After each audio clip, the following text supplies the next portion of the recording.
প্রভু হে, তুমি ছাড়া কোনো উপাস্য নাই, তুমি মহাপবিত্র, আমি পাপী, আমি গুনাহগার, আমায় ক্ষমা করো। প্রভু হে, তুমি ছাড়া কোনো উপাস্য নাই, তুমি মহাপবিত্র, আমি পাপী, আমি গুনাহগার, আমায় ক্ষমা করো। প্রভু হে, তুমি ছাড়া কোনো উপাস্য নাই, তুমি মহাপবিত্র, আমি পাপী, আমি গুনাহগার, আমায় ক্ষমা করো। প্রভু হে, তুমি ছাড়া কোনো উপাস্য নাই, তুমি মহাপবিত্র, আমি পাপী, আমি গুনাহগার, আমায় ক্ষমা করো। প্রভু হে, তুমি ছাড়া কোনো উপাস্য নাই, তুমি মহাপবিত্র, আমি পাপী, আমি গুনাহগার, আমায় ক্ষমা করো। প্রভু হে, তুমি ছাড়া কোনো উপাস্য নাই, তুমি মহাপবিত্র, আমি পাপী, আমি গুনাহগার, আমায় ক্ষমা করো। প্রভু হে, তুমি ছাড়া কোনো উপাস্য নাই, তুমি মহাপবিত্র, আমি পাপী, আমি গুনাহগার, আমায় ক্ষমা করো। প্রভু হে, তুমি ছাড়া কোনো উপাস্য নাই, তুমি মহাপবিত্র, আমি পাপী, আমি গুনাহগার, আমায় ক্ষমা করো। প্রভু হে, তুমি ছাড়া কোনো উপাস্য নাই, তুমি মহাপবিত্র, আমি পাপী, আমি গুনাহগার, আমায় ক্ষমা করো। প্রভু হে, তুমি ছাড়া কোনো উপাস্য নাই, তুমি মহাপবিত্র, আমি পাপী, আমি গুনাহগার, আমায় ক্ষমা করো। প্রভু হে, তুমি ছাড়া কোনো উপাস্য নাই, তুমি মহাপবিত্র, আমি পাপী, আমি গুনাহগার, আমায় ক্ষমা করো। প্রভু হে, তুমি ছাড়া কোনো উপাস্য নাই, তুমি মহাপবিত্র, আমি পাপী, আমি গুনাহগার, আমায় ক্ষমা করো। প্রভু হে, তুমি ছাড়া কোনো উপাস্য নাই, তুমি মহাপবিত্র, আমি পাপী, আমি গুনাহগার, আমায় ক্ষমা করো। প্রভু হে, তুমি ছাড়া কোনো উপাস্য নাই, তুমি মহাপবিত্র, আমি পাপী, আমি গুনাহগার, আমায় ক্ষমা করো। প্রভু হে, তুমি ছাড়া কোনো উপাস্য নাই, তুমি মহাপবিত্র, আমি পাপী, আমি গুনাহগার, আমায় ক্ষমা করো। প্রভু হে, তুমি ছাড়া কোনো উপাস্য নাই, তুমি মহাপবিত্র, আমি পাপী, আমি গুনাহগার, আমায় ক্ষমা করো। প্রভু হে, তুমি ছাড়া কোনো উপাস্য নাই, তুমি মহাপবিত্র, আমি পাপী, আমি গুনাহগার, আমায় ক্ষমা করো। প্রভু হে, তুমি ছাড়া কোনো উপাস্য নাই, তুমি মহাপবিত্র, আমি পাপী, আমি গুনাহগার, আমায় ক্ষমা করো।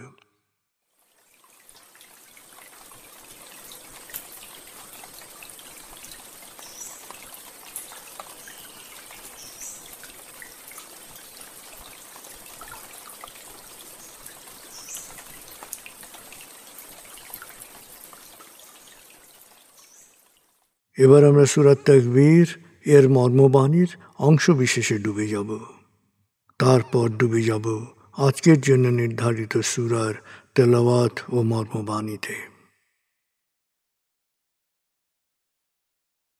81 সূরা তাকবীর। দয়াময় মেহেরবান আল্লাহর নামে।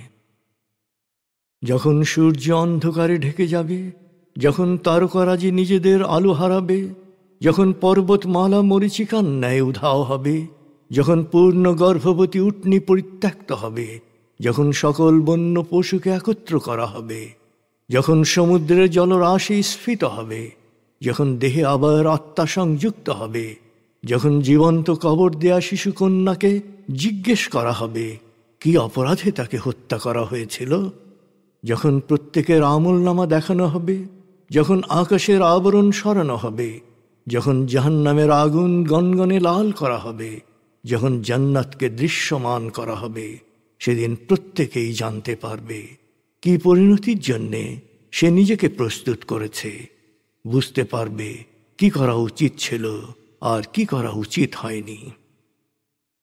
সাক্ষী আবর্তনশীল নক্ষত্র, কক্ষপথে দৃশ্যমান গ্রহসমূহ যা এক সময় অদৃশ্য হয়, সাক্ষী রাতের অবসান মুহূর্ত এবং প্রভাতের আগমনকাল।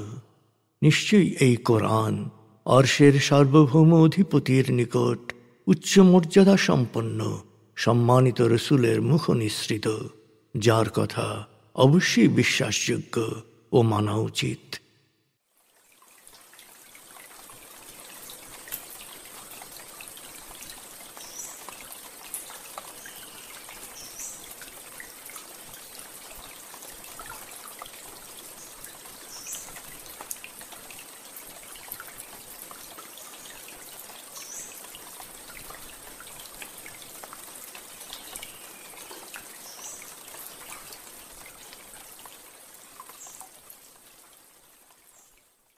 এবার আমরা সূরা জুমার 1 থেকে 20 আয়াতের তেলাওয়াত ও মর্মবাণীর গভীরে ডুবে যাব। 39 সূরা জুমার। বিসমিল্লাহির রহমানির রহিম। তানজিলুল কিতাবি মিনাল্লাহিল আজিজিল হাকীম। إنا أنزلنا إليك الكتاب بالحق فاعبد الله مخلصا له الدين ألا لله الدين الخالص والذين اتخذوا من دونه أولياء ما نعبدهم إلا ليقربونا إلى الله زلفى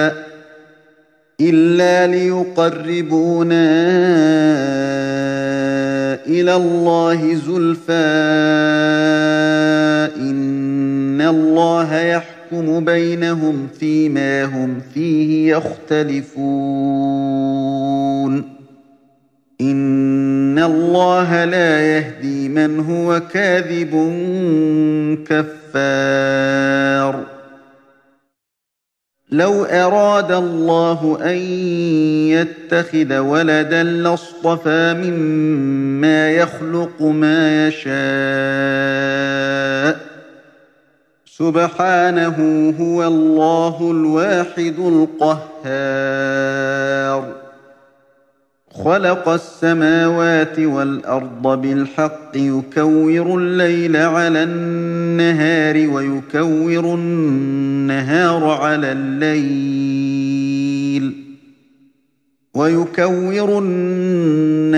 على الليل وسخر الشمس والقمر كل يجري لأجل مسمى ألا هو العزيز الغفار.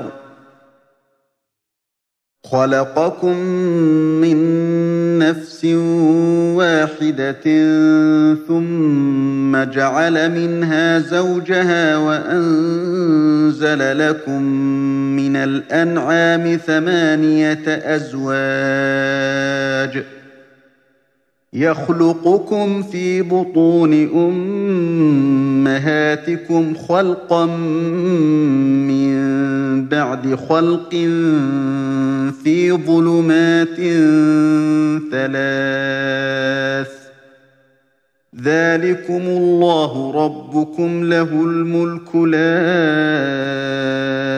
إله إلا هو فأنى تصرفون.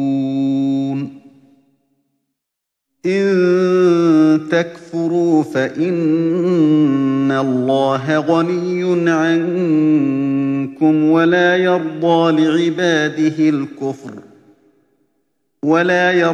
لعباده الكفر وإن تشكروا يرضه لكم ولا تزر وازرة وزر أخرى ثم إلى ربكم مرجعكم فينبئكم بما كنتم تعملون إنه عليم بذات الصدور. وإذا مس الإنسان ضر دعا ربه منيبا إليه ثم إذا خوله نعمة منه ثم إذا خوله نعمة منه نسي ما كان يدعو إليه من قبل وجعل لله أندادا ليضل عن سبيله قل تمتع بكفرك قليلا إنك من أصحاب النار أمن هو قانت آناء الليل ساجدا وقائما يحذر الآخرة ويرجو رحمة ربه قل هل يستوي الذين يعلمون والذين لا يعلمون إنما يتذكر أولو الألباب قل يا عبادي الذين آمنوا اتقوا ربكم للذين أحسنوا في هذه الدنيا حسنة وأرض الله واسعة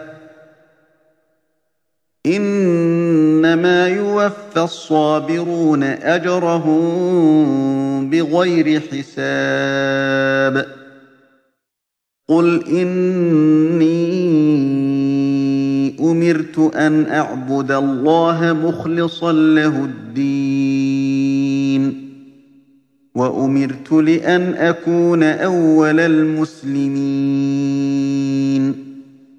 قل إني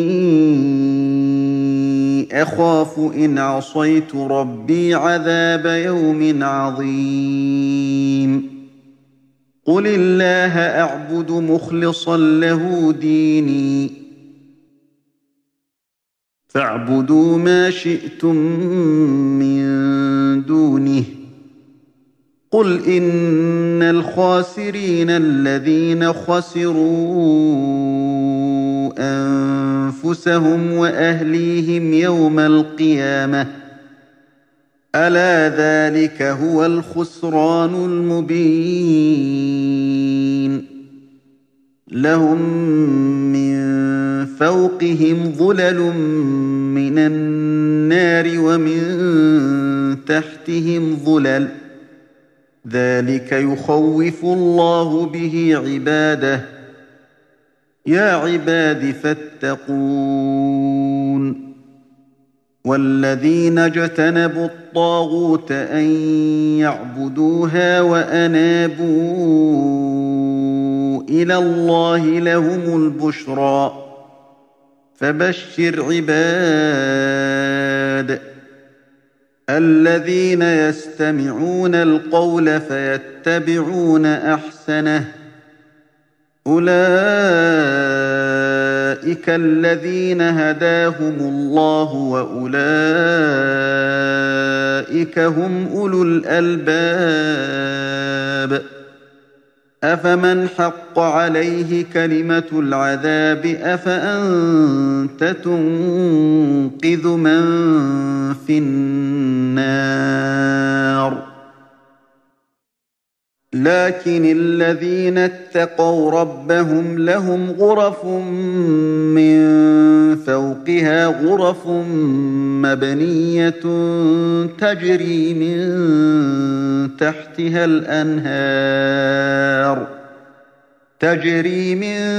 تحتها الأنهار وعد الله لا يخلف الله الميعاد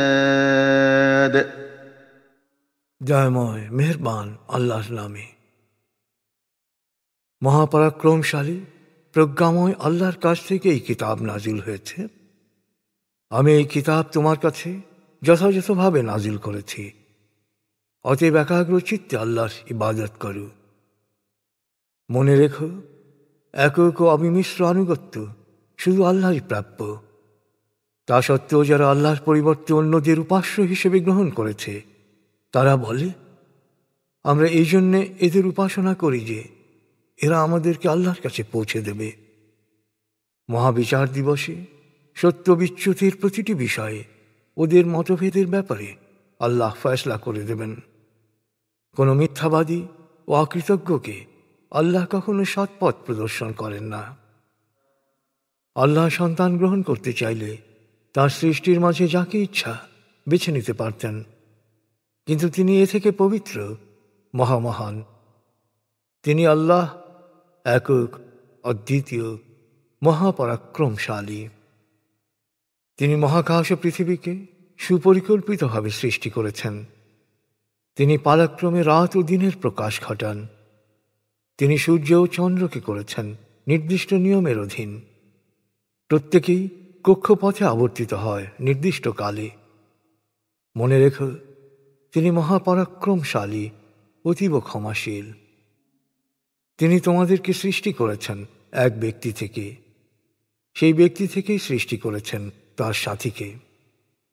তিনি তোমাদেরকে দিয়েছেন 8 ধরনের গবাদি পশু। তিনি তোমাদেরকে মাতৃগর্ভে 3 স্তরের গভীর অন্ধকারে পর্যায়ক্রমে সৃষ্টি করেছেন। তিনি আল্লাহ, তোমাদের প্রতিপালক। সার্বভৌম কর্তৃত্ব একমাত্র তার। তিনি ছাড়া কোনো উপাস্য নেই। এরপরও চূড়ান্ত সত্যকে কেন গ্রহণ করছো না?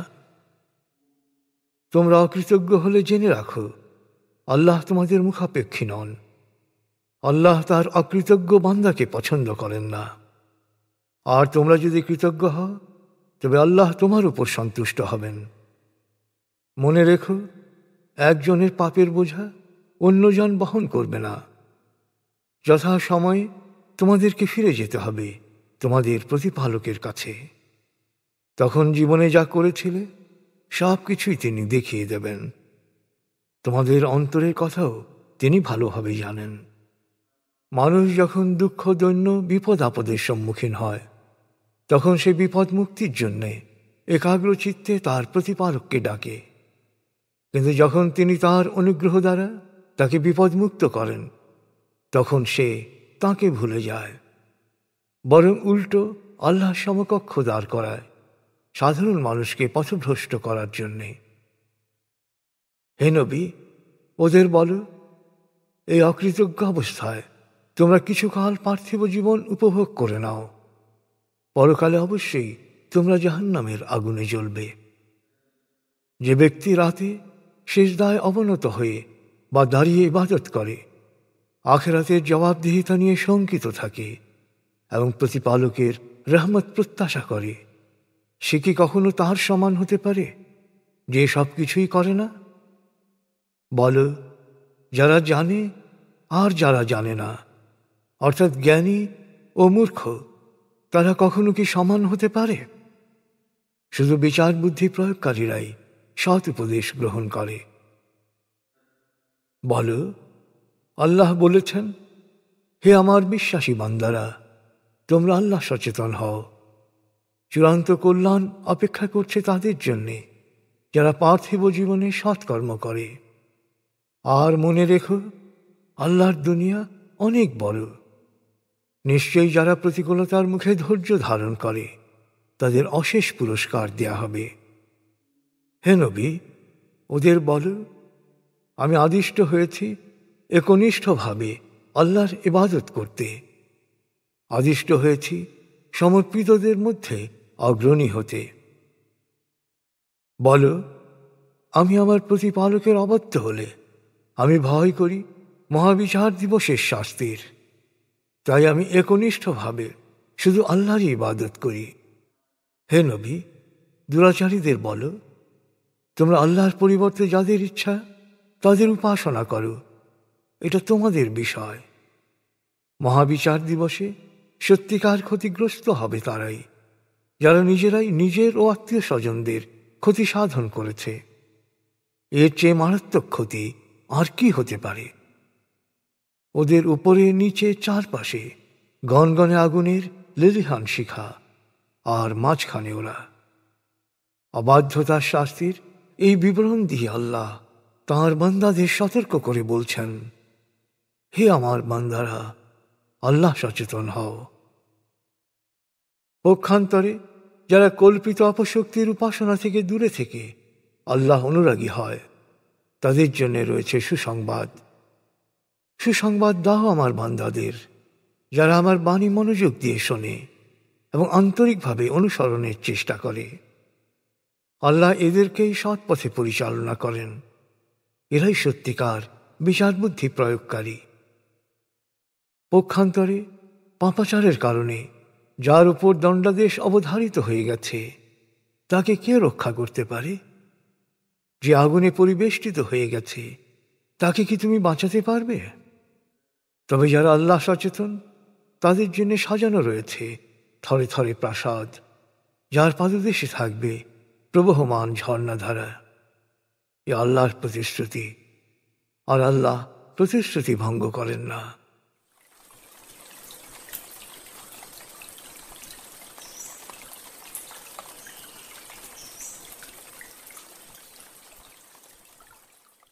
আপনি এতক্ষণ মর্মবাণীর গভীরে ডুবেছিলেন। এবার আপনার মনে মর্মবাণীর যে বিষয়গুলো দাগ কেটেছে, সেই বিষয়গুলোর ভাবনায় ডুবে যান।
এবার আমরা জিকির ও দোয়ার গভীরে ডুবে যাব।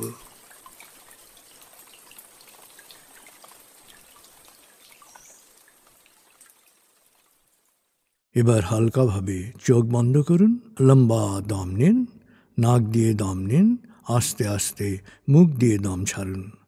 দম নেবেন পেটে, ছাড়বেন মুখ দিয়ে। দম নেওয়ার চেয়ে দম ছাড়তে সামান্য বেশি সময় নিন। দম নিতে নিতে ভাবুন, প্রকৃতি থেকে আফুরন্ত প্রাণশক্তি শরীরে প্রবেশ করছে, আর দম ছাড়তে ছাড়তে ভাবুন, শরীরের সকল দূষিত পদার্থ বাতাসের সাথে বেরিয়ে যাচ্ছে। নাক দিয়ে দম নিতে নিতে ভাবুন প্রকৃতি থেকে আফুরন্ত প্রাণশক্তি শরীরে প্রবেশ করছে, আর মুখ দিয়ে দম ছাড়তে ছাড়তে ভাবুন শরীরের সকল দূষিত পদার্থ বাতাসের সাথে বেরিয়ে যাচ্ছে। দম নিতে নিতে ভাবুন প্রকৃতি থেকে আফুরন্ত প্রাণশক্তি শরীরে প্রবেশ করছে, দম ছাড়তে ছাড়তে ভাবুন শরীরের সকল দূষিত পদার্থ বাতাসের সাথে বেরিয়ে যাচ্ছে। দম নিতে নিতে ভাবুন প্রকৃতি থেকে আফুরন্ত প্রাণশক্তি শরীরে প্রবেশ করছে, আর দম ছাড়তে ছাড়তে ভাবুন শরীরের সকল দূষিত পদার্থ বাতাসের সাথে বেরিয়ে যাচ্ছে।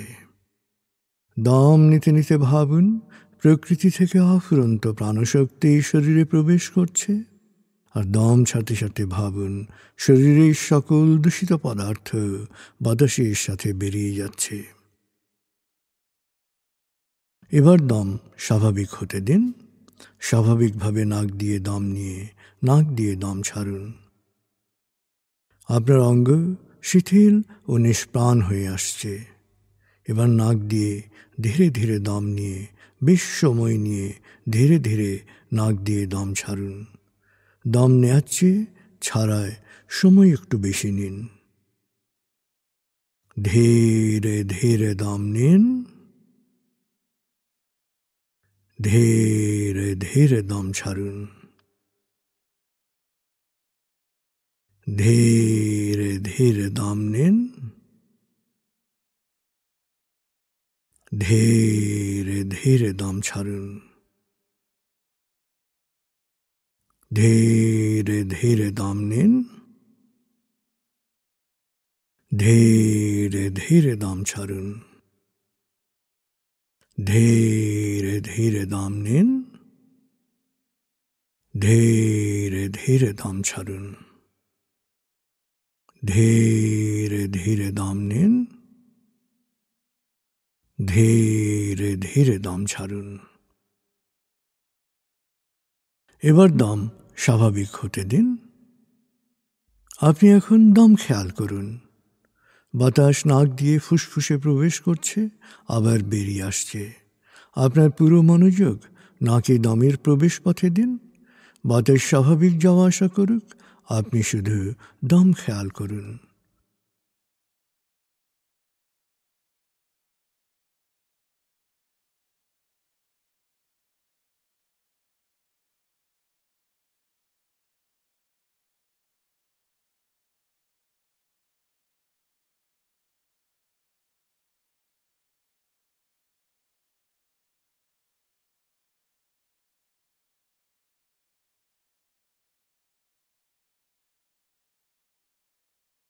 অনুভব করুন আপনার শরীর ভারী লাগতে শুরু করেছে। আরাম, আরাম, আরাম। অনুভব করুন শিথিলতা স্রোতের মতো, বরফ গলা পানির মতো আপনার মাথা থেকে শরীর বেয়ে নিচের দিকে নেমে যাচ্ছে।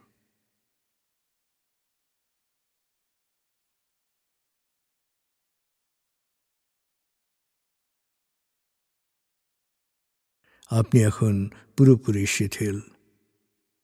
শিথিলায়নের গভীর স্তরে প্রবেশ করেছেন আপনি। আপনার ব্রেনওয়েভ বিটা স্তর থেকে নেমে গেছে আলফায়। মনের বাড়ির পথে আপনি এখন আলফা স্টেশনে এসে পৌঁছেছেন। এই স্টেশনে আপনার জন্য রয়েছে বিশেষ ওয়েটিং রুম।